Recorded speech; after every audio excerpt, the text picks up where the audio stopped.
Yang menjelang sore, Bapak dan Ibu, teman-teman serta diklat.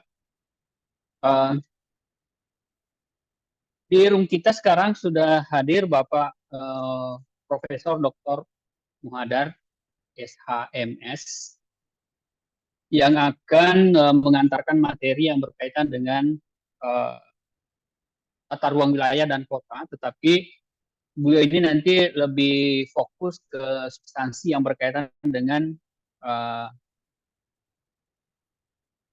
namanya legal aspeknya yang berkaitan dengan penataan ruang dan lain sebagainya. Ya, jadi kalau kita lihat dari pokok pembelajaran, kita akan mendapatkan materi yang berkaitan dengan regulasinya, regulasi di dalam penataan ruang, berkaitan dengan undang-undang, peraturan pemerintah, peraturan daerah, sistem kelembagaan dan organisasi yang mewadahinya. Ya, itu gambaran yang berkaitan dengan apa yang nanti beliau akan sampaikan. Dari pokok bahasan ini kita sudah bisa memahami bahwa beliau adalah berlatar belakang dari fakultas hukumnya sesuai dengan kompetensi. Um, Beliau adalah juga staf fungsional di P2KP ya, dan sehari-harinya beliau adalah guru besar di Fakultas Hukum Universitas Hasanuddin dengan kekhususan yang berkaitan dengan beliau adalah ahli tata negara ya. Mohon dikoreksi Prof kalau saya salah. Dan beliau juga ada pengalaman yang sangat penting untuk saya sampaikan berkaitan dengan pengalaman beliau. Beliau pernah bertugas di Jawa Timur satu periode sebagai rektor ya, sebagai rektor ya Prof ya di kalau tidak salah Universitas Mustafa Beragama ya. Mohon maaf Prof kalau Universitas Dr. Stomo Surabaya. iya Profesor Universitas Dr. Stomo Beragama Surabaya ya. Selama satu periode ya Prof ya. 9 tahun. Oh 9 tahun berarti lebih dari 2 periode. Lebih gitu. Ya, beliau cukup lama di Jawa Timur, pernah memimpin sebuah universitas yang kala itu lagi ada konflik dan beliau yang berhasil meredakan konflik itu. Sampai kemudian selesai melaksanakan tugas dan kembali menjadi pengajar di Universitas Hasanuddin, khususnya juga di P2KP. Ya. Mohon izin Prof juga saya ingin menyampaikan bahwa di room kita sekarang ini ada 25 orang peserta kita, di mana mayoritas itu dari Pemda dan hanya ada 3 dari kementerian dan lembaga. Prof ini penting untuk saya sampaikan kenapa? Karena tentu berkaitan dengan aspek penataan ruang yang kita bahas pada siang hari ini. Ya. Saya tafadhal Prof untuk dilanjutkan. Mohon maaf moderatornya lagi berhalangan jadi saya mengantar. Terima kasih. Assalamualaikum warahmatullahi wabarakatuh dan teman-teman siap untuk. Oh ya, ada yang saya lupa teman. Beliau ini sangat menarik kalau mengajar. Saya khawatir teman-teman nanti akan tercuci otaknya gitu. Enggak juga lah. Cuci. Enggak. Biasa ahli saja kalau dokter Lutfi, biasa saja gitu. beliau ahli cuci otak. Jadi kalau diperhatikan baik-baik, disimak baik-baik beliau ya. Saya kira Anda tidak akan mengantuk. Ya. Oke. Assalamualaikum warahmatullahi wabarakatuh. Waalaikumsalam warahmatullahi wabarakatuh. Waduh, ini promosinya ini saya merasa bagaimana ya? Ya, takut juga. Ya, tapi mudah-mudahan tidak seperti itu ya. Yang namanya diskusi biasa dari materi yang ada itu kan tergantung di mana tempatnya, kapan, ya, dan seperti apa keadaannya itu juga menentukan diskusi-diskusi menarik atau tidak menarik gitu. Baik, Bapak Ibu, saya kira tadi data saya sudah disampaikan oleh beliau, oleh Bapak Dr. Lutfi Ahmad saya, dan saya tidak perlu melengkapi. Saya kira ada data-data kami di mana apa di mana? Ya, Spena itu sudah ada di situ ya. Jadi Bapak Ibu yang saya hormati, ini jam siang, tentu saya bisa memahami jam-jam segini ini tentunya Bapak Ibu yang mulai pagi selama sekian lama, berapa lama? Sudah berapa lama? Sudah berapa hari? Sudah berapa bulan? Sudah seminggu lagi. Sudah seminggu ya. 3 ini. Oh iya. Ya tentu sangat ya jenuh ya. Tapi demi demi perbaikan peningkatan kualitas sumber daya manusia dalam tentu dalam apa namanya pelayanan kepada masyarakat ya, kepada rakyat, kepada bangsa Indonesia, tentu kita harus membutuhkan pengorbanan, kita harus melakukan pengorbanan atau dalam bahasa tanasnya itu kata tanasnya adalah bela negara, bela negara. Jadi kalau tentara itu melakukan bela negara, kalau ada ancaman, tantangan, hambatan, gangguan, kalau misalnya fisik angkat senjata gitu ya. Kalau kita selaku pegawai negeri yang bekerja sebagai aparatur sipil negara, bela negaranya adalah memberikan pelayanan maksimal terhadap masyarakat kita gitu. Ya sesuai dengan tupoksi kita, tugas dan kewenangan kita gitu ya. Baik, sebelum saya mulai materi saya ya, saya ingin mau kenal dulu gitu. Istilahnya pepatah lama tak kenal maka kata sayang gitu. Ya. Baik, saya awali Anggeditya dari Tulungagung, Jawa Timur. Anggeditya, ada ya? Kemudian Aswita, Aswita Wirdianu Surya dari Lubu Utara. Ya, Prof. Ya, terima kasih. Kemudian Belia Novisa Anggraini dari Dinas Perhubungan, Biro Layanan Pengadaan dan Pengelolaan BMN, Badan apa ini BMN ya? Izin, Prof. Barang milik negara. Oh, barang ya, barang milik Iya. negara ya, Kementerian Perhubungan. Oh ya, berarti di sana itu selain barang milik negara ada barang-barang lain selain barang milik negara di tempat kerja saudara. Ada? Barang bagaimana, Prof? Badan Badan kah? Barang. Iya. Pengelolaan barang milik negara kan? Oke. Ya, ya tentu ada selain barang milik negara. Iya, ada yang lainnya, apakah pribadi atau apa, atau mungkin pihak ketiga gitu, atau bagaimana ya? Nanti di kemudian Badan Ibu Dimas Arya Putra, Badan Perencanaan Pembangunan Daerah Kabupaten Tulungagung. Oh, Tulungagung sudah dua ya. Diza Wahyu Ananta, Bapeda Kabupaten Sumeneb. Ya, Prof. Saya dulu, Assalamualaikum. saya dulu sering pergi mengajar di Sumeneb. Oh iya, Prof. Dan saya dulu waktu saya aktif di Unitomo, saya banyak dibantu oleh teman-teman mengajar, insidentil tentunya di universitas apa itu di Unitomo yang ada nama pahlawannya? Bung. Ya, saya ngajar sana ya di Sumeneb. Itu pada tahun-tahun Oh, 2003, 2004, 2005 di bawah Wiraraja ya, bendera. Prof. Betul. Oh Jadi iya. di bawah benderanya Universitas Dr. Sutomo Surabaya. Ya. Kemudian Yes. PK Aprilia Fitrianti, Bapeda Provinsi Nusa Tenggara Barat. Selamat siang. Kemudian Faizin Rumakat, Badan Perencanaan Pembangunan Daerah Provinsi Maluku. Nah, ini Hadir Pak, siap. ya selamat siang Mas. Yang Mas. Terus mana ini? Vera Ferdina Waani, Ya, hadir Pak. ya, Dinas Pemberdayaan Perempuan dan Perlindungan Anak Kota Manado. Oke, Iya, Pak. ini Jo ini banyak Manado saya lihat ya. Terus Feibu Siska Sandang, Dinas Kesehatan Kota Manado. Iya, hadir, Pak. Ya, makasih. Gusti Ayu Putu, Hadir, Prof. Badan Kepegawaian dan Pengembangan Sumber Daya Manusia Provinsi Bali. Saya Iya, juga Prof. saya juga sering ke Bali, Mbak, di Udayana. Jadi sering Universitas dipinjam untuk menguji eksternal program Strata 3 gitu. Oh iya. Dulu pernah mantan gubernur Pak siapa? Yang dari Jenderal Polisi Oh, Pak Mangku Pastike. Pak Mangku, ya Prof. Pak Dr. Mangku Pastike dulu waktu ujian promosi saya diundang sebagai penguji eksternal beliau di Udayana, ya. Terus Marianne Mvaluko, Bepalit Pak. Bangda, Kota Manado. Iya, Prof. Litbang. Apa ini Badan Badan Perencanaan, Penelitian, dan Pengembangan Daerah. Kota Manado. Iya. Saya punya teman punya teman di Irjen Depdagri, dia bagian pemeriksa, dia orang Manado, Insinyur Liket Tilung. Oh iya, dari marganya orang Manado itu. Tilung ya.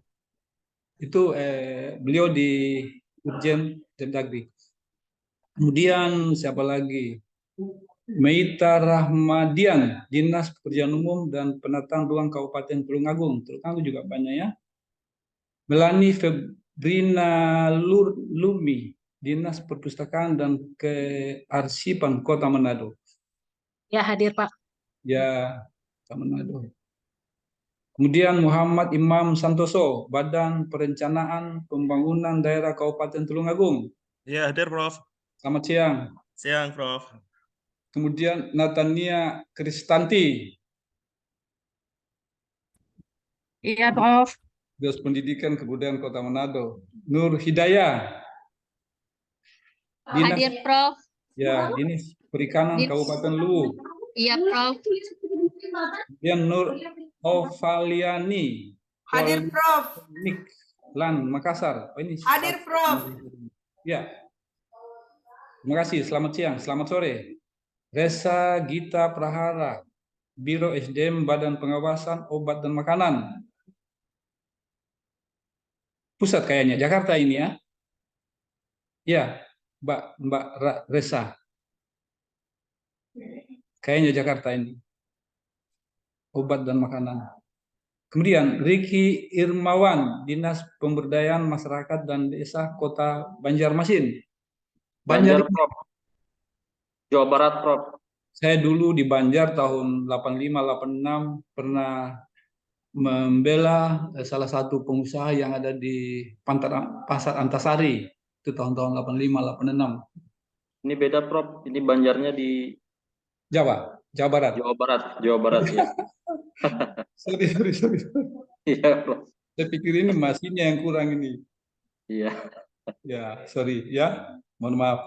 Terus mana lagi? Mana lagi ini? Setelah Banjar tadi, mana Banjar itu? Oh ini. Kemudian Rismawati, Bapelit Bangda, Kabupaten Luwu. Hadir Prof. Ya, selamat siang tuh ya. Salma Nisa Adiani, Badan Pengelolaan Keuangan dan Aset Daerah Provinsi Kalimantan Selatan. Oh ini Hadir Prof. Ya, siang. Baik, selamat Bapeda Litbang Kabupaten Kayong Utara. Hadir Prof. Di mana ini Mas, Kabupaten Kayong ini? Di Kalimantan? Kalimantan Barat, Prof. Oh, jauh ya? Ya. Saya yang tidak ke Makassar, teman-temannya. Ya. Kemudian Sri Hartati, Bapeda. Ya, baik. Terima kasih. Umi Faridotun Nasikah. Iya, Pak. Kabupaten Melali di mana? Sumatera? Kalimantan Barat, Prof. Kalimantan Barat juga. Terakhir, Ibu Firna Fretikuhu. Iya, Prof. Nado ya. Baik. Terima kasih. Alhamdulillah sore ini kita bisa tatap muka walaupun hanya muka aja. Tapi insya Allah di hati semua, di pikiran kita semua bisa nyatu pada konsentrasi materi yang kita diskusikan pada sore ini. Sebelum saya menyampaikan materi, tentunya saya ingin memperlihatkan video terkait dengan masalah kebijakan atau saya boleh menyebutkan undang-undang lah begitu. Perlindungan masyarakat atas pasal 33. Perlindungan masyarakat Indonesia atas pasal 33 Undang-Undang Dasar 45. Yang kurang lebih begini, bumi dan air serta kekayaan alam yang ada di dunia di negara ini adalah dikuasai oleh negara tapi dimanfaatkan untuk kepentingan rakyat. Kita uji pasal 33 apakah pejabat-pejabat di daerah kita termasuk pejabat pusat sudah menjalankan itu dengan benar. Tolong video ini ditonton lalu kemudian nanti adik-adik atau Bapak Ibu membuat catatan sebagai bagian daripada tugas untuk penilaian saya. bagaimana dengan kebijakan yang ada dan bagaimana pelaksanaan kebijakan-kebijakan yang sudah diturunkan oleh pemerintah. Apakah pejabat pemerintah kita, daerah sampai ke pusat, itu memiliki konsistensi gitu, memiliki integritas, atau punya rasa cinta tanah air pada bangsanya, atau bagaimana? Atau sebaliknya, rakyat itu dieksploitasi, bumi, air, dan kekayaan alam yang terkandung di dalam negara ini sudah terjadi eksploitasi oleh kementerian, atau bagaimana? Saksikan.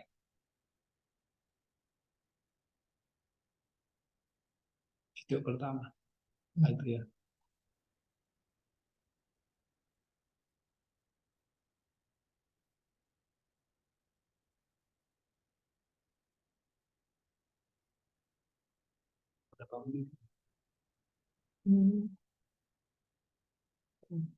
Apalagi warga transmigrasi yang jauh-jauh mereka meninggalkan kampungnya datang. Apalagi warga transmigrasi yang jauh-jauh mereka meninggalkan kampungnya datang mencari hidup, tapi kemudian mereka terlantar. Saya Pak Menteri yang ikut berdosa, karena saya yang menandatangani persetujuan untuk ditempati lahan transmigrasi. Inilah Pak, saya minta ke fraksi saya dibawa di Komisi 2 karena ini Pak, ini dosa bagi saya. Kenapa dosa? Karena saya mendatangkan transmigrasi itu yang sampai hari ini mereka belum bisa memiliki. Datang perusahaan dia tidak mau tahu Pak, saya punya HGU. Maka lahan-lahan transmigrasi utamanya lahan kebun, lahan tua itu semua ditanami sawit. Tidak bisa berpolitik. Transmigrasi ini ada atas perintah undang-undang, atas perintah negara mereka hadir di sana. Dalam rangka pengentasan kemiskinan. Kita mau bela yang mana nih? Mau bela orang kaya atau membela orang masyarakat yang susah? Warga transmigrasi itu orang yang susah, kemudian dipindahkan supaya taraf hidupnya bisa lebih baik. Tapi kalau mereka ditelantarkan seperti ini, negara ada di mana ini? Kasus lahan transmigrasi di Kabupaten Morowali. Saya sendiri yang menyurat ke BPN Pak, untuk pada saat pengukuran diinklaf, dokumennya lengkap. Agar areal transmigrasi itu diinklaf, tidak boleh dimasukkan di dalam surat ukur. Tapi surat saya itu setelah terbit Pak HGU, semua lahan transmigrasi masuk di HGU. PT Citra Pak. Jadi surat kami tidak ada manfaatnya Pak. Jadi atas nama Bupati Pak, saya sendiri yang menandatangani surat itu meminta sebelum terbit HGU supaya diinklaf. Tapi kenyataannya keluar HGU tetap masuk dalam transmigrasi. Bayangkan Bapak, masyarakat kita hari ini tidak punya sertifikat. Jadi Bapak, saya minta ke fraksi saya dibawa di Komisi 2 karena ini Pak, ini dosa bagi saya.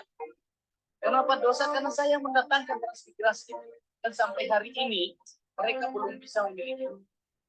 Datang perusahaan dia tidak mau tahu Pak, saya punya HGU. Maka lahan-lahan transmigrasi utamanya lahan kebun, lahan tua itu semua ditanami sawit. Tidak bisa berputik. Ini satu. Yang kedua Pak, kasus PTPN 14 di Kabupaten Morowali Utara. Sebelum Mekar Kabupaten ini. Saya yang menyurat, meminta, ada rekomendasinya Bupati Pak. Agar lahan-lahan masyarakat sebelum terbit sertifikat HGU nih. Lahan-lahan masyarakat yang sudah dikelola,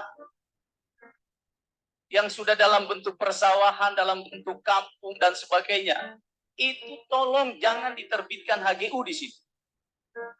Tapi apa yang terjadi? HGU keluar, semua lahan masyarakat, sawah yang aktif, bahkan perumahan, kampung masyarakat masuk di HGU. Ini kira-kira gimana ini Pak Menteri? Di sana tidak ada orang yang ini hanya butuh sebetulnya eksekusi Pak. Eksekusinya yang pertama segera ditinjau dan dilakukan status quo supaya ini HGU Pak, yang pemegang HGU ini bisa menggunakan segala kekuatan negara untuk mengusir rakyat. Itu persoalannya. Kalau Pak Menteri punya keberanian besar, segera dicek nanti Pak, diperintahkan surat sana bahwa lokasi ini sementara dalam penyelesaian di kementerian agar semua aktivitas tidak dilakukan. Rakyat sudah puas itu. Daripada mereka setiap hari ada di situ melihat, apalagi transmigrasi. Kasihan mereka. Kemarin saya sudah minta Pak Bupati, solusinya bayangkan, saya minta Pak Bupati gimana solusinya? Maka solusinya kami yang mengalah, Pak. Transmigrasi mengalah, Pak Bupati mencarikan lahan lain. Gimana kira-kira ini? Ini dua kasus, Pak, yang nyata. Jadi bukan karena misalnya ada sengketa, karena ketegasan Pak Menteri, segera tegaskan, mungkin disurati di sana, sehingga tidak ada lagi aktivitas baik yang dilakukan oleh PTPN maupun dilakukan oleh usaha. Saya kira kita semua bersepakat, Pak. Lebih bagus bela masyarakat, apalagi warga transmigrasi yang jauh-jauh mereka meninggalkan kampungnya, datang mencari hidup, tapi kemudian mereka terlantar. Saya Pak Menteri yang ikut berdosa. Karena saya yang menandatangani persetujuan untuk ditempati lahan transmigrasi di tempat. Ini saja Pak Menteri. Terima kasih.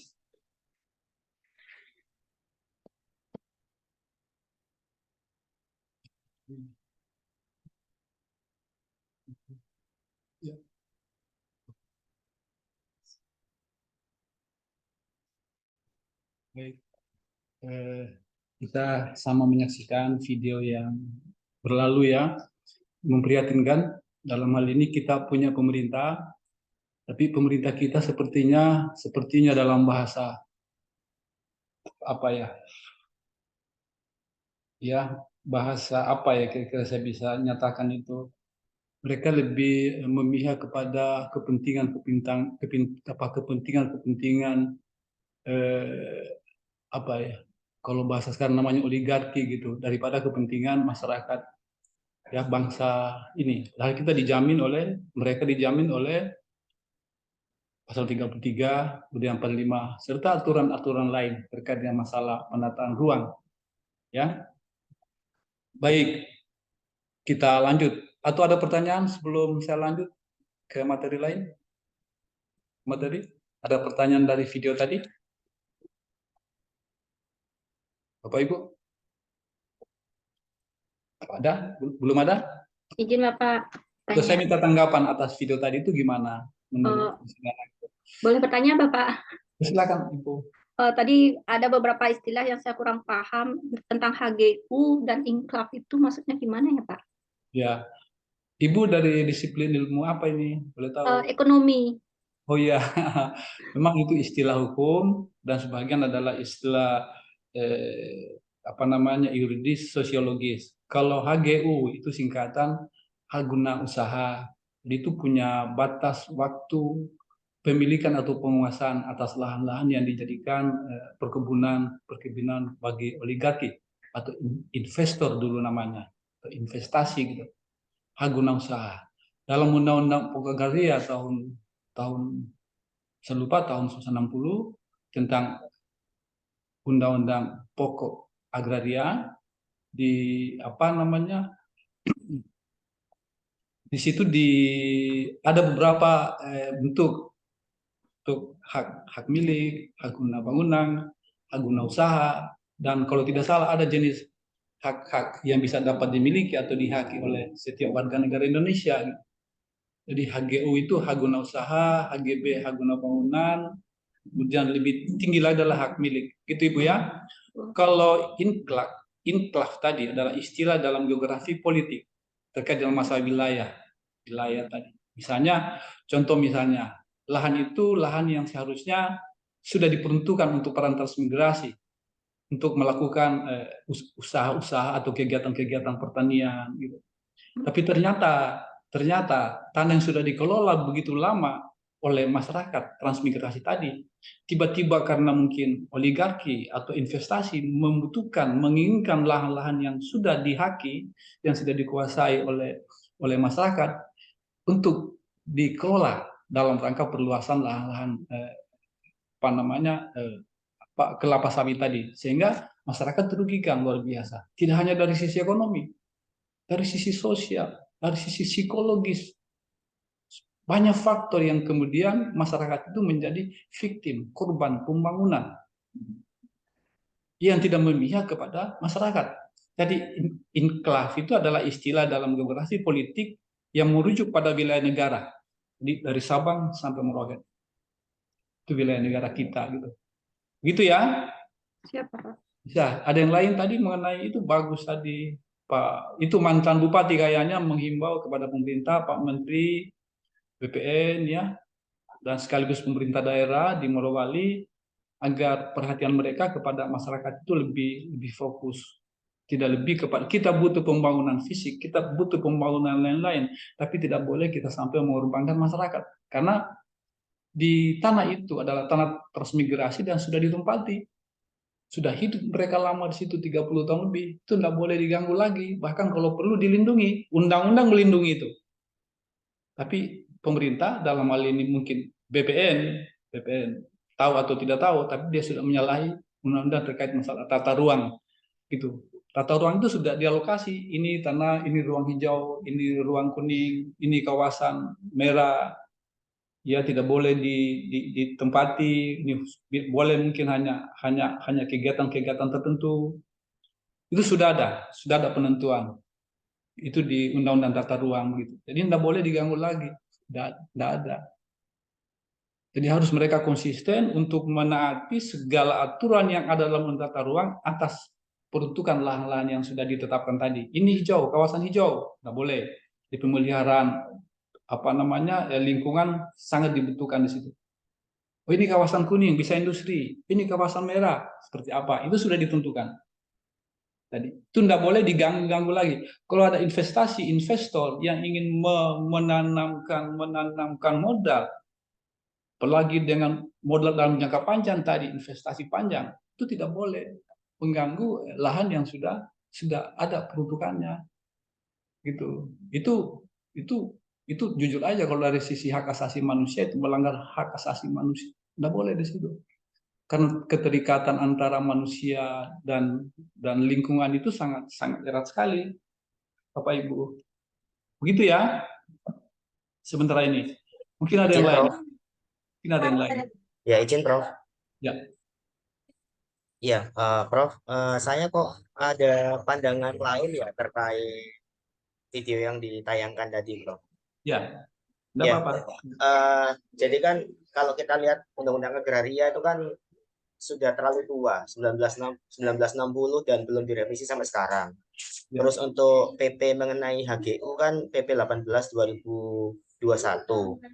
Nah, kalau menurut saya dari pihak perusahaan pun karena perusahaan juga selaku warga negara, dia punya hak untuk mengajukan HGU. Dan disyaratkan memang HGU itu boleh diajukan oleh semua orang tanpa melihat dia kaya atau miskin. Pertama itu.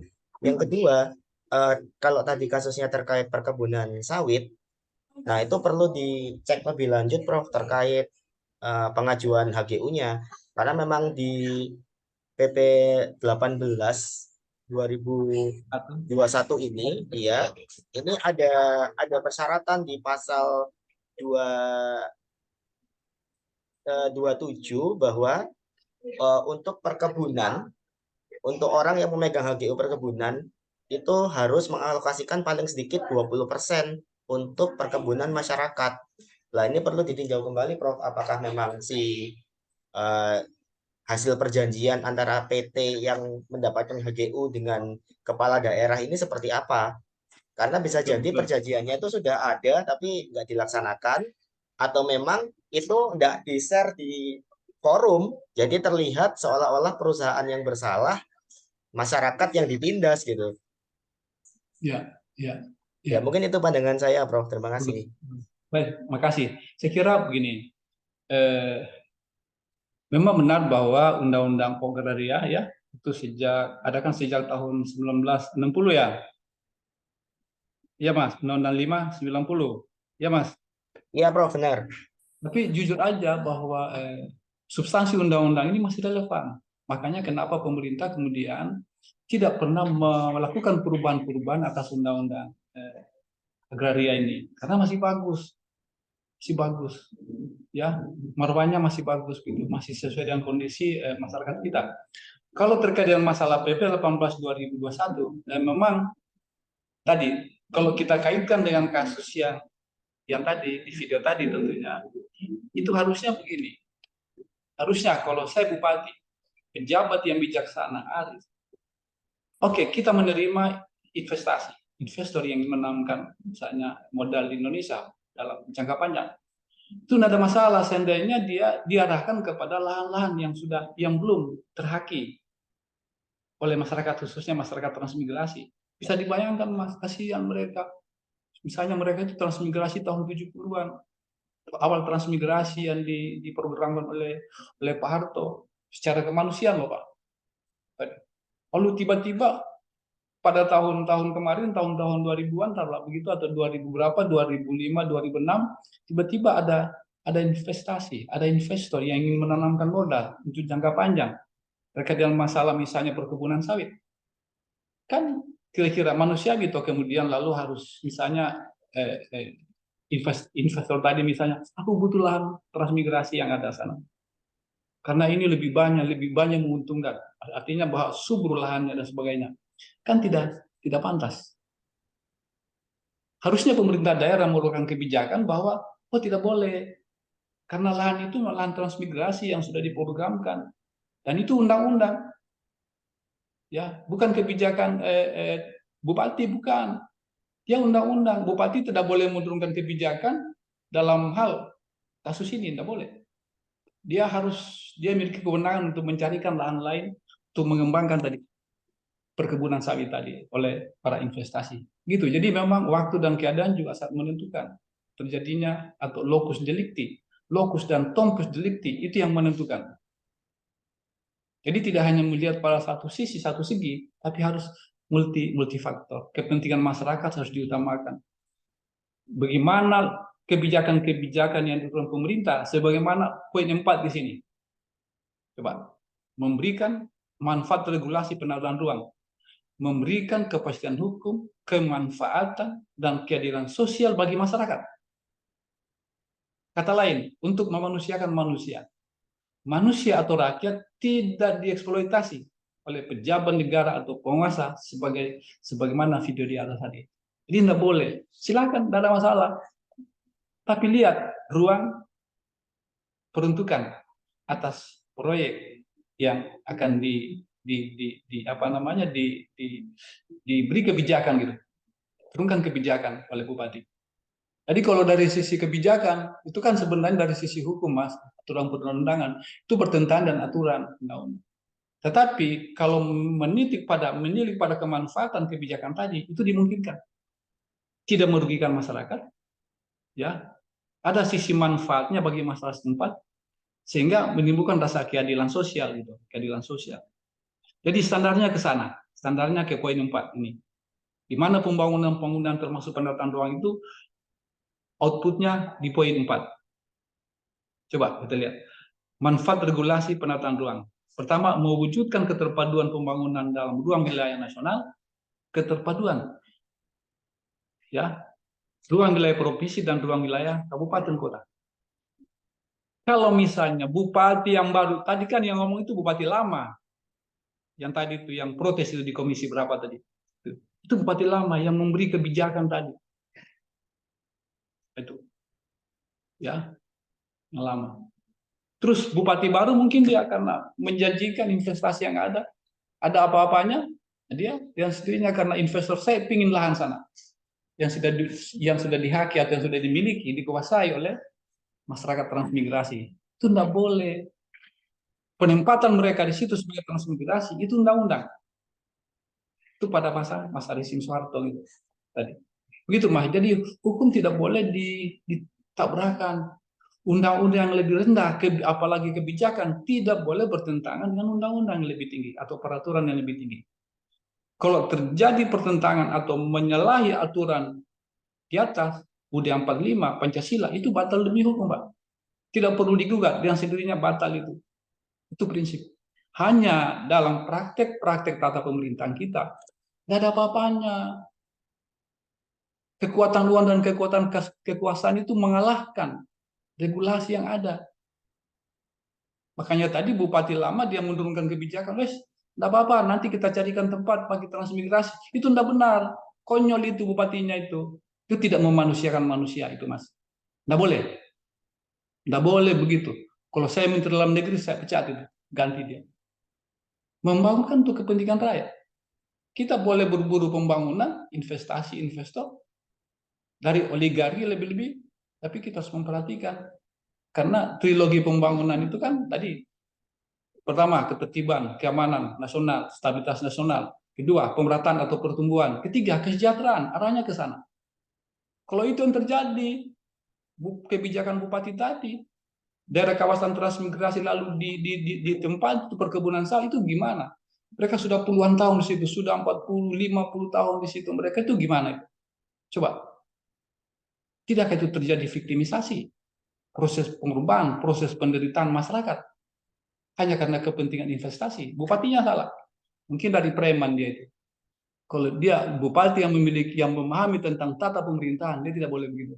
Silakan, investor, saya carikan lahan yang belum dihaki oleh masyarakat. Itu baru bupati yang cerdas. Bupati yang melindungi keseimbangan masyarakat dan pembangunan nasional gitu. Gitu kira-kira Mas, kita pertanyaannya bagus ya. Saya terima kasih diberi kontribusi mengenai PP 18 tahun 2021. Ya, Mas. Siapa tadi namanya? Izin Angga, Bro. Dari mana? Kabupaten mana? Dari Tulungagung, Bro. Terima kasih, Mas. Aku catat. Jadi catat ya, baik. Itu Mas. Jadi saya kembali ke ini. Masih ada yang mau bertanya tentang tadi? Sudah tidak ada? Izin Prof, mau bertanya Prof. Ya, enggak apa-apa. Lebih banyak yang bertanya, lebih bagus. Dapat poin loh, saya kasih poin. Silakan. Izin Prof mau bertanya terkait masalah yang tadi itu Prof. Sebenarnya yang berhak mengeluarkan izin HGU dan transmigran itu siapa sih sebenarnya Prof? Saya belum terlalu paham. Karena saya dulu namanya Kementerian Agraria dulu. Ya. Sekarang ini untuk BPN. Badan Pertanahan Nasional itu. Iya. Yang ini saya kurang paham Prof sebenarnya karena kan ada ceritanya kesenjangan antara bupati yang lama dengan bupati yang baru ini ya Prof. Iya. Terkait kebijakannya sehingga kebijakan yang lama itu tidak diteruskan di bupati yang baru Prof. Iya, dan betul kendala sekali. Lainnya karena adanya permasalahan dari miskomunikasi atau memang pelanggaran langsung dilakukan oleh BPN ini ya Prof.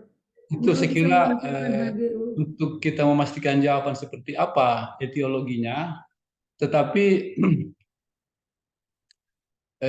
tadi kan makanya Bupati lama tadi minta kepada para menteri, Pak, tinggal eksekusi aja, turunkan surat ke Bupati bahwa itu tidak boleh diganggu untuk sementara karena itu sudah dihaki oleh ini. Itu juga tanggung bahasa itu, tanggung. Harusnya bahasanya jangan dilanjutkan gitu. Harusnya tanggung. Kalau saya jadi kementerian, menteri BPN, saya pasti tidak izinkan itu kalau saya. Karena itu tidak boleh.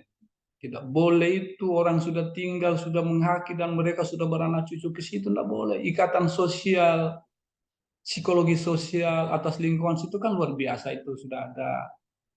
Tiba-tiba mereka harus dipindahkan, ya hanya karena alasan bahwa demi kepentingan perkebunan tadi, dan itu mereka tentu dari sisi kemanfaatannya itu tanda tanya itu, ya bagi transmigrasi apa manfaatnya bagi mereka, apa kompensasi mereka yang mereka bisa dapatkan proyek itu, dan harus mereka mengorbankan diri, gitu harusnya. Pemerintah daerah atau pimpinan di pemerintah daerah itu tidak boleh berpikir semua materi gitu, tidak boleh. Kita membangun itu dari sisi kemanusiaan. Namanya bupati itu kan dipilih rakyat, ya dipilih rakyat. Anda dipilih rakyat, jangan sakiti rakyat gitu. Tapi dengan cara begitu hanya dengan alasan bahwa demi pembangunan, demi perluasan atau kawasan apa ya gitu. Lalu harus mengorbankan rakyat, tidak boleh. Itu melanggar hak asasi manusia itu Pak, tidak boleh. Saya masih ingat dulu, itulah bupati-bupati, kalau saya bupati-bupati yang tidak memahami tentang tata pemerintahan ya. Dulu pada masa, saya mau cerita sedikit, pada tahun 98, pasca reformasi, Lee Kuan Yew itu kan tidak suka Habibie gitu. Karena kenapa? Dia membangun infrastruktur, sarana prasarana, pelabuhan internasional di Batam. Tadi. Tentu pembangunan tadi itu akan sangat mengganggu kehidupan Singapura. Singapura hanya hidup dari pelabuhan tadi, dari dermaga tadi. Marah Lee Kuan Yew waktu itu. Terus jurnal Asia mewawancarai apa ngomongnya Lee Kuan Yew, saking bencinya. Pemerintah Indonesia di masa akan datang akan dipimpin oleh para penjudi-penjudi, para bajingan-bajingan semua, para perampok-perampok semua. Saya masih punya jurnal Asia. Itu Lee Kuan Yew tahun 98. Dan ternyata terjadi apa yang digomongkan oleh mantan Perdana Menteri Singapura. Saya bertanya kepada saudara, apa pernyataan atau dugaan Lee Kuan Yew pada tahun 98 terjadi atau tidak terjadi di Indonesia? Saya minta jawaban. Akan dipimpin oleh para perampok-perampok, para bajingan-bajingan semua. Bayangkan itu. Terjadi tuh. Terjadi. Saudara-saudara sebagai aparatur sipil negara atau PNS yang paham tentang tata pemerintahan, you bisa lihat gimana mereka cara memimpin itu. Dan benar yang mereka pikirkan bagaimana bikin proyek, lalu mengerjakan proyek-proyek yang tadi, mungkin anaknya, keluarganya, dan seterusnya yang menggerogoti anggaran pendapatan belanja negara yang dianggarkan untuk proyek tadi. Yang mereka pikirkan bukan rakyat, tapi bagaimana memperkaya diri sendiri. Ini realitas, bukan fitnah, bukan. Sebelum selesai masa jabatan bupati 2 periode, dia pikirkan istriku ini bisa dijual jadi bupati. Oh, anak saya ini bisa jadi bupati. Itu yang mereka pikirkan, tidak memikirkan rakyat. Kalau bupati memikirkan rakyat, dia tidak mungkin tadi bupati lanjut tadi itu bisa menerima oligarki atau investasi atau investor tentang perkebunan tadi untuk ditempatkan di daerah transmigrasi. Tidak, mereka sama sekali tidak. Saya kadang-kadang bilang sama teman yang dari Manado tadi, Bu Isruli Ketilung, karena dia lagi ambil S3 di sana, di IPDN, saya bilang bubarkan aja itu IPDN itu, tidak ada gunanya. Tidak ada gunanya itu mereka itu. Karena tidak dijadikan memang mereka itu terabai. Yang memiliki modal atau kapital yang bisa jadi bupati, gubernur, bahkan presiden. Gitu, rusak bangsa kita ini gitu. Dalam rangka mencapai tujuan trilogi pembangunan tadi. Itu tidak ada, jauh, semakin jauh gitu. Kita semakin jauh gitu. Ya, karena di negara ini dikelola atau pemerintahan dikelola oleh orang-orang yang tidak paham tentang tata pemerintahan, bagaimana mengatur rakyat, bagaimana melayani rakyat. Tidak paham mereka. Tidak paham. Ya. Baik, gitu Ibu ya. Oke, saya lanjutkan dulu materi ini pada satu poin. Ini manfaat regulasi penataan ruang, mewujudkan keterpaduan pembangunan dalam ruang wilayah nasional, wilayah provinsi, dan wilayah kabupaten kota. Kedua, mewujudkan keterpaduan dalam ruang wilayah nasional, ruang wilayah provinsi, dan ruang wilayah kabupaten kota. Ini terulang kayaknya, standar pembangunan. Ya. Ketiga, menjamin terwujudnya tata ruang wilayah nasional, ruang wilayah provinsi, dan ruang wilayah kabupaten kota. Tapi dari 3 ini, intinya di bawah. Yang poin keempat, memberikan kepastian hukum, kemanfaatan, keadilan sosial. Yang tadi itu, keadilan sosial. Bupatinya itu tidak adil. Ya, tidak adil dia. Ya, bagi masyarakat. Kata lain, untuk memanusiakan manusia, harusnya boleh proyek itu masuk. Tapi untuk memanusiakan manusia sekitarnya. Gitu. Makanya kalau kemudian daerah-daerah misalnya ada lahan-lahan, lahan-lahan yang punya sumber kekayaan alam dan seterusnya ya, masyarakat sekitar situ digusur, investasi masuk mengelola misalnya tambang emas, itu caranya tidak cocok itu tidak Pancasilais itu namanya itu, ya, nah Pancasilais. Padahal pasal 33 jelas-jelas di situ. Bumi, air, dan kekayaan alam yang terkandung di dalamnya dikuasai oleh negara dan dimanfaatkan untuk kepentingan sebesar-besarnya rakyat. Mana itu pasal 45 sebagai pelaksanaan daripada misalnya pasal 33 Undang 45 itu. Nggak jalan. Jangan bilang 45, Pancasila aja nggak dijalankan kok. Nilai-nilai Pancasila Bapak Ibu ya. Itu. Oke, saya lanjut. Ini nilai-nilai yang harus kita pakai. Nilai-nilai Pancasila itu penting sekali. Dan selama ini saya kira selama pemerintahan reformasi ya, nilai-nilai Pancasila itu mungkin saya tidak tahu, kalian sendiri yang harus menarik suatu kesimpulan sementara. Apakah setelah reformasi Pancasila itu terlaksana dengan baik atau tidak? Tentu masing-masing peserta kan, termasuk saya kan, itu relativitas. Ada yang bisa mengatakan bahwa iya dilaksanakan dengan baik dalam kasus ini. Itu benar. Tapi ada juga yang bilang tidak. Sila kemanusiaan terabaikan. Kasus yang tadi misalnya. Jadi kasus yang saya tampakkan tadi, itu adalah contoh-contoh kecil sekali kasus daripada kasus-kasus yang ada yang tidak terekspos di media sosial gitu, atau di media koran gitu, atau majalah. Ya, ini harus dijalankan nilai-nilai norma-norma hukum dalam rangka menjalankan tata pemerintahan kita di bidang apa aja, ekonomi, politik, sosial, keamanan, semua dasarnya ini aturan. Tapi yang terjadi dalam realitasnya, seseorang kalau sudah jadi bupati, seseorang kalau sudah jadi gubernur, seseorang kalau sudah jadi menteri, seseorang yang sudah jadi presiden, wakil presiden, jarang sekali mungkin mereka bisa konsisten atau memiliki integritas dalam menjalankan aturan-aturan ini. Yang ada adalah aku, saya presiden, saya wakil presiden, saya menteri, ya, saya gubernur. Apa kata saya? Ini yang terjadi begitu. Kebanyakan. Kalau ada menteri, ada pejabat yang coba-coba sok kemanusiaan, dia akan jatuh. Dia tidak akan lama. Gitu. Dia tidak akan lama. Pasti dicarikan kesalahan untuk dijatuhkan gitu oleh rezim. Jadi ini sekedar kamuflase. Semua aturan-aturan ini hanya simbol-simbol aja, tinggal simbol aja, tinggal nilai aja. Tapi dalam pelaksanaannya sudah tidak terlaksana dengan baik.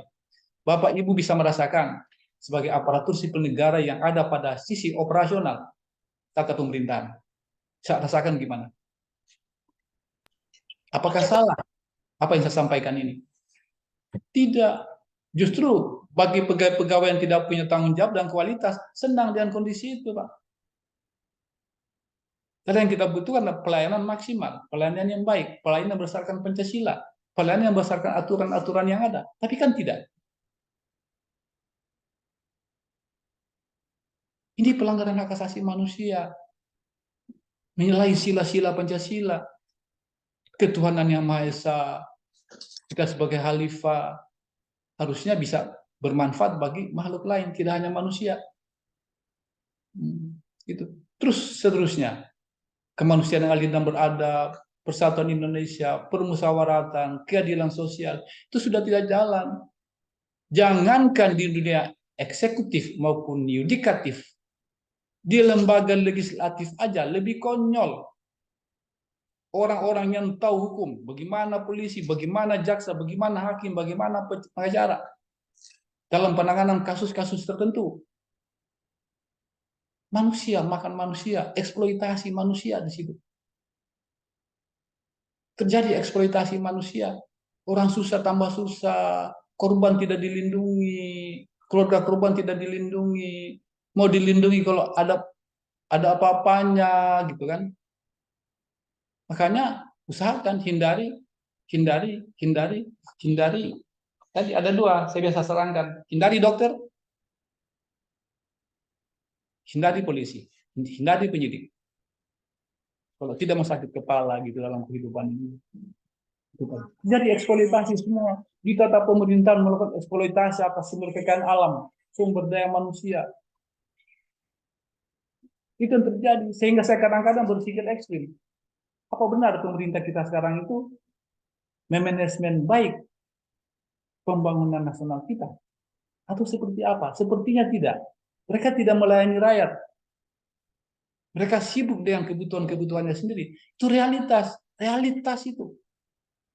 Mulai kepala desa, RT, RW. Yang pikirkannya itu bukan rakyat. Tapi mereka memikirkan diri sendiri. Nah, ini gimana ini? Gimana solusinya ini? Saya tidak bisa menjawab solusi-solusi seperti ini. Tapi itu relativitas, tergantung waktu, tempat, dan keadaan. Saya tidak bisa menggeneralisasi. Tapi realitas yang ada di muka saya, yang saya rasakan selama ini, kayaknya begitu adanya. Gitu, Pak. Jadi ini sekedar apa namanya? Mereka ini sekedar apa namanya ya? Siang. Hanya sebuah nama lalu tidak bernilai gitu. Kan ini Undang-Undang 5 tahun 60 tentang agraria. Tidak ada nilainya. Ya, tidak ada nilainya ini. Sekedar aturan aja gitu. Kasihan dia, gitu ya. Padahal ini membutuhkan biaya banyak loh, Pak. Biaya banyak. Karena proses hukum itu kan proses politik.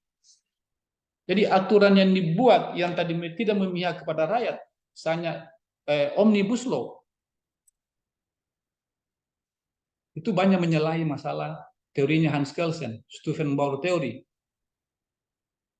Dia banyak bertentangan atau banyak pasal-pasal yang ada dalam omnibus law bertentangan dengan pasal 33 Undang-Undang Dasar 45, bertentangan dengan sila-sila Pancasila terkait dengan masalah ketenaga kerjaan misalnya. Kalau tata ruang masih bagus. Saya nanti di sini ada nanti materi, nanti saya kirim kepada Bapak Ibu dalam bentuk PowerPoint ke grup Bapak-bapak. Kalau mengenai perubahan undang-undang tata ruang, ya, di omnibus law ini bagus dia. Dia memang memperbaiki, tidak semua. Karena membuat undang-undang itu tidak mudah, Bapak. Tadi kalau membuat undang-undang itu kan melalui proses politik. Nah, dalam proses politik itu di komisi-komisi itu kan banyak kepentingan. Apalagi kalau mereka pengusaha-pengusaha, punya pabrik-pabrik, punya usaha-usaha besar yang mempekerjakan pekerja gitu kan, mereka punya kepentingan. Mereka jual beli. Oligarki bisa membeli kalimat dan atau bisa. Untuk mengganti kalimat dan dengan atau itu bisa miliaran, Pak. Bisa miliaran. Karena oligarki sudah berhitung-hitung di situ. 1M, kalau ini diganti, ini kan banyak menguntungkan. Berarti undang-undangnya memihak kepada investor. Melemahkan atau mengkebiri hak-hak daripada kaum buruh atau tenaga kerja. 1 bulan sudah kembali 1 miliar misalnya. Kembali 1 bulan. Itu. Jadi menjadi dagang sapi. Setiap regulasi yang ada, itu ada hitung-hitungannya di DPR. Di DPR. Sangat menyedihkan, sangat memprihatinkan. Dan itu bukan rahasia lagi, Bapak. Umum, kami di dunia akademik. Umum, Pak. Umum itu. Itu tidak bisa disangkali. Realitas. Gitu, Bapak. Kita lanjut. Ini undang-undang tentang pembentukan perundang-undangan. Ini tadi. Jadi kalau tadi kebijakan-kebijakan tadi itu tidak boleh bertentangan. Jangan bilang kebijakan dilakukan bupati. Perpu saja, peraturan pemerintah aja tidak boleh bertentangan dengan ketetapan MPR, Batan Tubuh 45, 45, Pancasila, tidak boleh.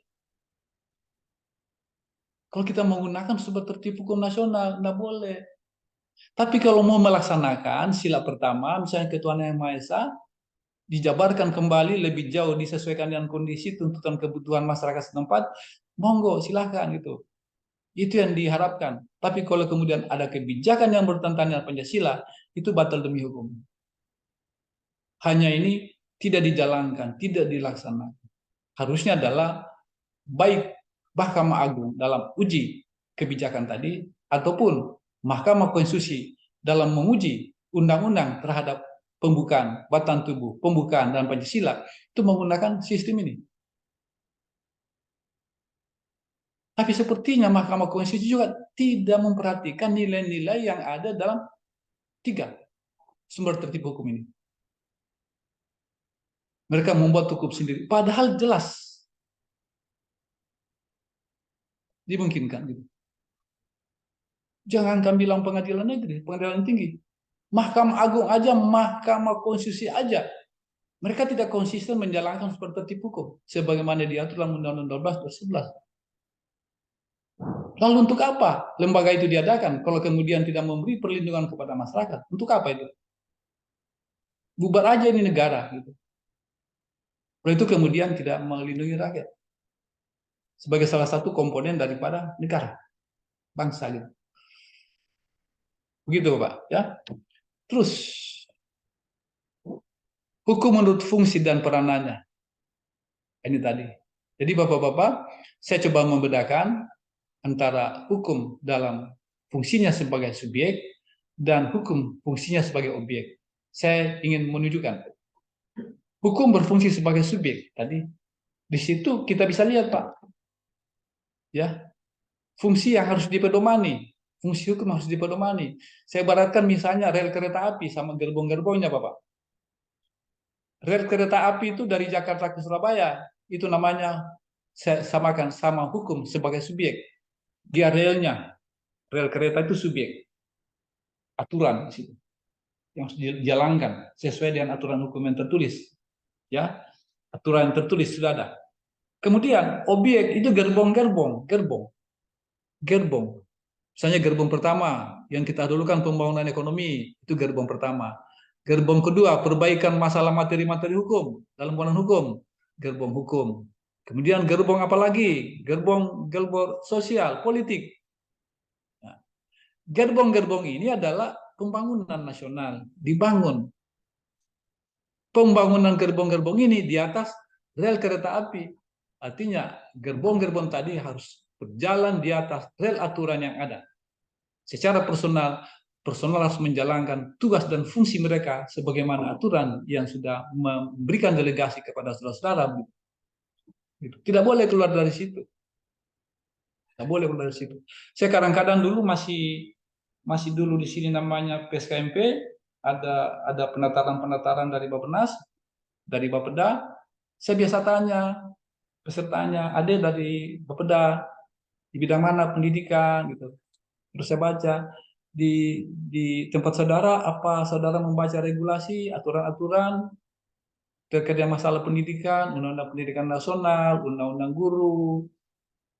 Tidak. Loh, kalau begitu gimana?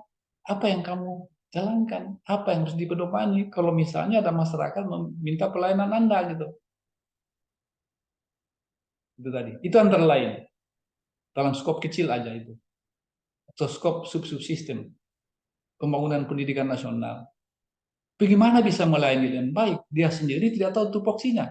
Aku tanya, apa tupoksi kamu di bidang saudara? Nggak bisa menjawab dia. Karena tupoksi itu yang harus dijalankan dia dalam rangka memberikan pelayanan kepada masyarakat. Tidak tahu. Jadi saya tanya, yang kau melakukan pekerjaan sehari-hari apa? Ya konvensional Pak. Konvensional. Tadi. Jadi mereka tidak terprogram, tidak terstruktur, tidak secara sistem dengan pelayanan yang bagus, karena mereka tidak paham. Jangankan bagaimana melayani masyarakat yang baik, paham saja tidak. Gitu. Mengenali aturan aja tidak, mengenali tupoksinya aja tidak, apalagi paham. Jangan berbicara pelaksanaan, paham saja tidak. Itu gimana itu? Sehingga penyelenggaraan, pelaksanaan atau implementasi daripada tupoksi yang ada pada yang harus dilaksanakan itu tidak jalan sebagaimana mestinya karena bukan tupoksi. Tinggal menunggu perintah aja dari atasan. Itu dari pimpinan, dari kepala dinas atau apa. Kan berbahaya begini. Bahaya. Padahal kita punya Undang-Undang 28 tahun 99 tentang good governance. Ini tidak jalan juga, Ibu. Mulai pemerintah pusat sama daerah. Undang-Undang 28 tahun 199 tentang good governance. Situ. Antara lain salah satu poin bahwa ya pejabat penyelenggara negara nggak boleh KKN gitu kan. Antara lain akuntabilitas, legalitas, macam-macam di situ, proporsional, profesional. Itu tidak dijalankan secara baik. Sehingga dalam rangka pelayanan kepada masyarakat itu saya ragukan benar atau tidak gitu. Itu kira-kira. Jadi rel kereta api adalah fungsinya hukum sebagai subjek, sedangkan gerbong-gerbong tadi adalah gerbong-gerbong pembangunan, hukum pembangunan sosial, pembangunan ekonomi, pembangunan apa macam-macam pembangunan yang diperlukan oleh pemerintah dan anggaran pendapatan belanja negara. Aku beri contoh misalnya pembangunan terkait dengan masalah SDM sekarang ini. Ini kan pembangunan sumber daya manusia atau dalam rangka peningkatan kualitas sumber daya manusia. Apa yang kita lakukan hari ini? Bapak-bapak sampai pada tempat ini kan butuh biaya. Ada anggaran pendapatan belanja negara yang dikeluarkan oleh pemerintah. Tujuannya dalam rangka peningkatan kualitas manusia dalam rangka memberikan pelayanan kepada masyarakat. Itu kan harapan pemerintah. Program yang sudah dicanangkan, ada anggaran dari Bappenas, misalnya dari Menteri Keuangan, gitu. Tapi apakah kemudian setelah pelaksanaan ini, Bapak Ibu dengan materi yang ada itu bisa terlaksana dengan baik? Itu kendalanya banyak. Kami punya pengalaman di diklat kami.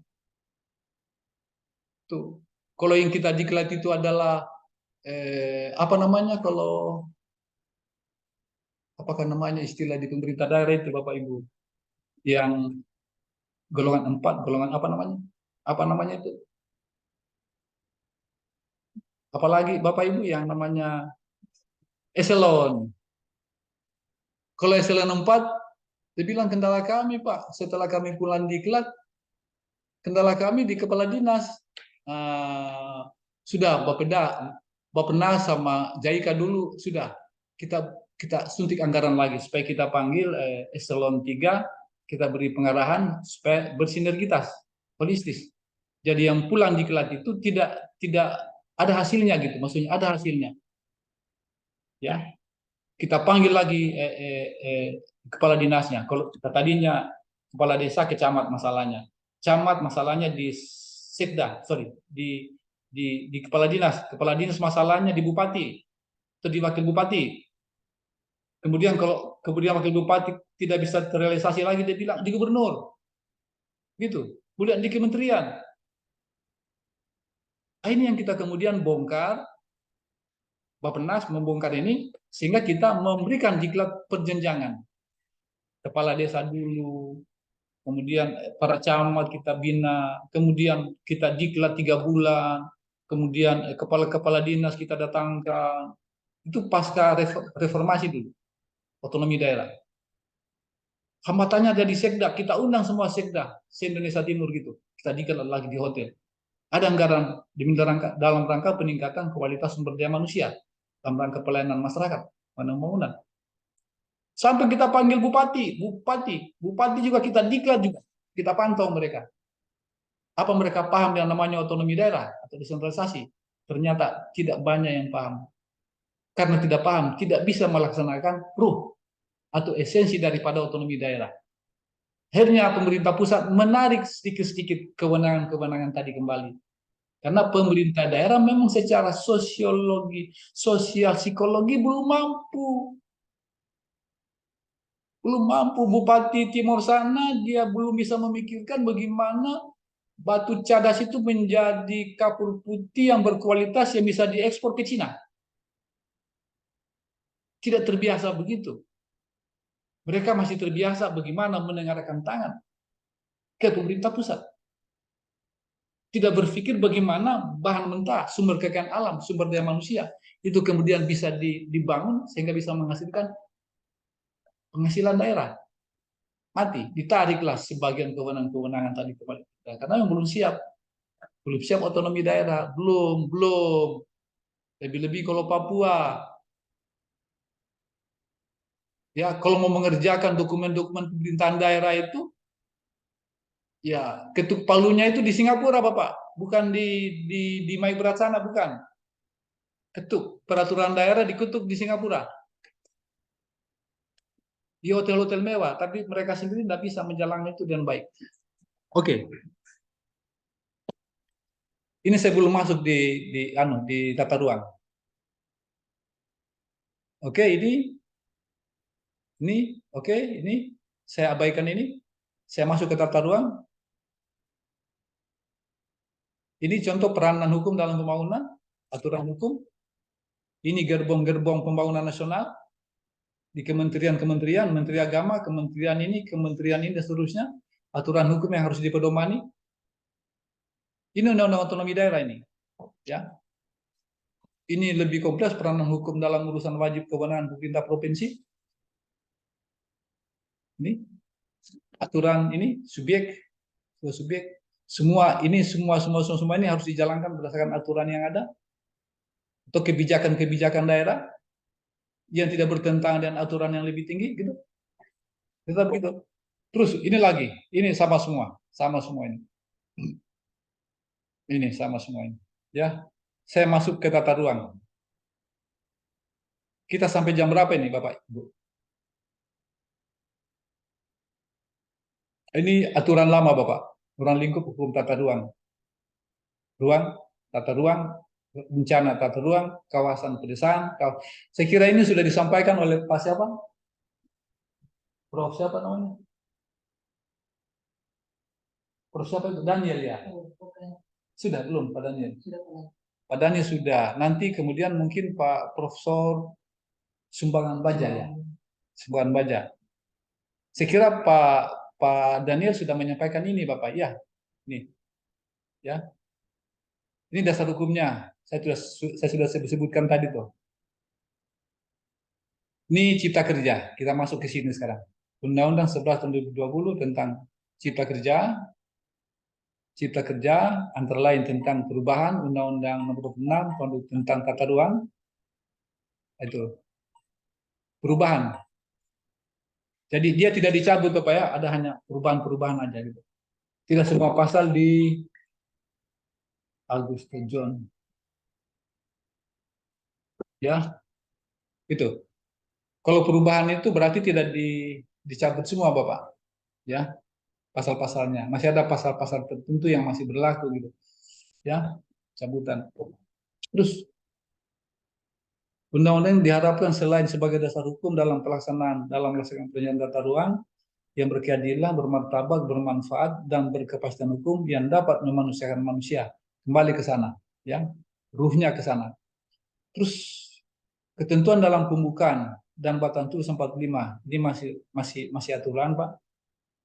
Kita coba lihat jenis tata ruang dalam Undang-Undang tahun 2007. Ini ya ada pemetaan wilayah nasional, wilayah pesisir, kota, kabupaten. Ya, ini pengertian. Nanti saya kirimkan materi ini Bapak. Ya. Terus ada pemikiran untuk sementara terkait dengan masalah tata ruang? Ini kita coba menggunakan Undang-Undang 24 tahun 92 yang lama. Ya.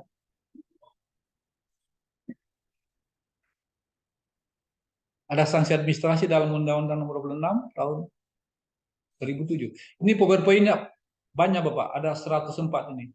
Banyak sekali, sekira Anda habis nanti sore ini ya. Ini.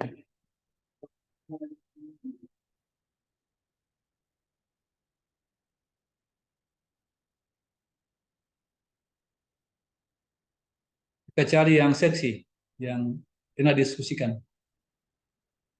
Ini, kewajiban setiap orang dalam pemanfaatan tata ruang. Ini Bapak.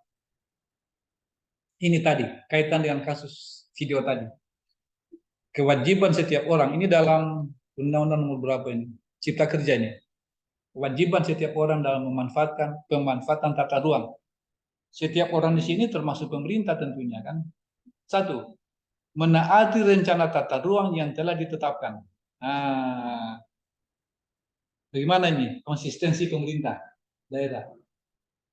Di daerah Bapak-Bapak, menaati rencana tata ruang yang telah ditetapkan. Yang tadinya diperuntukkan untuk kawasan hijau, mana? Coba, apa dibolehkan? Mana? Bapak Ibu. Kedua, memanfaatkan ruang sesuai izin pemanfaatan ruang dari pejabat yang berwenang. Tadi Kementerian BPN tadi itu diminta agar penataan ruang tanah milik transmigrasi tadi itu tidak boleh diganggu. Itu bupati lama. Bupati baru kita carikan tempat lain. Motivasinya kan bukan lagi memanusiakan manusia, Pak.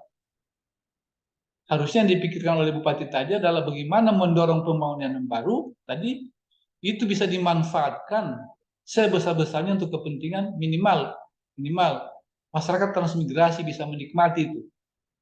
Bukan justru digusur gitu. Ini Bapak, kalau Bapak-bapak nanti jadi pejabat ya, karena kalian ini kan karir ini. Bapak-bapak ini karir, Pak. Ya, mungkin Bapak-bapak sekarang ini sudah ada yang jadi kepala dinas atau apa, atau mantan kepala dinas atau apa gitu kan. Tidak boleh. Tidak boleh sewenang-wenang. 3. Mematuhi ketentuan yang ditetapkan dalam persyaratan izin pemanfaatan ruang. Ini Undang-Undang Cipta Kerja. Ini saya bilang Undang-Undang Tata Ruang yang sekarang itu yang ada dalam Kitab Undang-Undang Cipta Kerja itu bagus.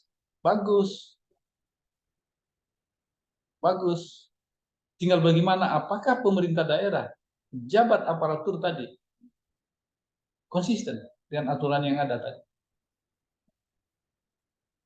Tuh. 3. Mematuhi ketentuan yang ditetapkan dalam persyaratan izin. Sudah ya? 4. Memberikan akses terhadap kawasan yang oleh ketentuan peraturan perundangan dinyatakan sebagai milik umum.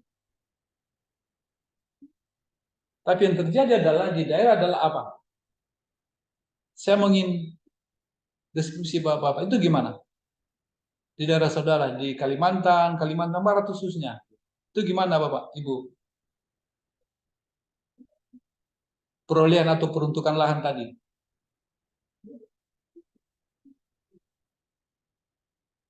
Kita ambil contoh Bapak, di kota-kota tertentu ya, itu lahan hijau itu atau penghijauan itu sudah langka gitu. Ya, saya tidak jauh-jauh di Kota Makassar aja. Di kotanya, Kota Madia Makassar. Ya. Itu sudah jarang lahan-lahan hijau tadi, Pak. Atau lahan-lahan umum yang dihijaukan gitu. Ya. Kayak misalnya ambil contoh lah, misalnya lapangan Karebosi. Lapangan Karebosi. Di situ memang multifungsi, ada ruko di bawah tanah, ada ruang di bawah tanah yang dijadikan sebagai ruko. Ya, ada ruang di bawah tanah. Ya. Dulu di Karebosi itu pepohonan peninggalan Belanda itu bagus itu. Tapi yang terjadi di sekitar Karebosi tadi itu sudah kurang. Yang banyak adalah lahan-lahan ruko-ruko gitu. Ruko. Jadi sepanjang jalan ke kawasan bandara itu ruko semua. Sudah tidak ada lahan-lahan penghijauan yang membuat kota yang bersangkutan itu bisa menjadi indah. Saya beri contoh ya, ada kalau tidak salah ini di Jepang. Di Jepang itu ada tata ruang memang dibuat sedemikian rupa. Di sana itu kayak kolam renang, kayak danau gitu, danau. Di situ sudah di pepohonannya bagus, pohon-pohon ala Jepang dan seterusnya. Danau tadi dihuni oleh burung-burung yang pemakan ikan apa segala semua. Jadi dibuat sedemikian rumah di tengah-tengah kota. Buatkan itu di tengah-tengah kota. Danau hijau. Di situ banyak habitat yang hidup, Bapak. Kayak tadinya burung-burung langka di kota, mereka datang ke situ, Pak. Cari makan kan. Memang pemerintah kota menyiapkan kebutuhan-kebutuhan binatang atau hewan atau burung-burung tadi di situ. Sehingga dalam kota itu sangat indah, ada unsur alaminya gitu. Gitu, Bapak. Di Indonesia kalau bisa pohon-pohon hijau atau penghijauan tadi dimusnahkan, lalu mereka menanam ruko gitu, untuk berdagang, cari uang. Mereka pikir bahwa manusia itu butuh uang, Padahal tidak semua orang manusia itu butuh uang, tidak semua. Dia butuh keindahan, butuh kenikmatan apa ya, seni. Itu ya. Itu tadi Bapak. Jadi di Indonesia itu kalau tadinya kawasan hijau itu bisa dibeli gitu, bisa disewa.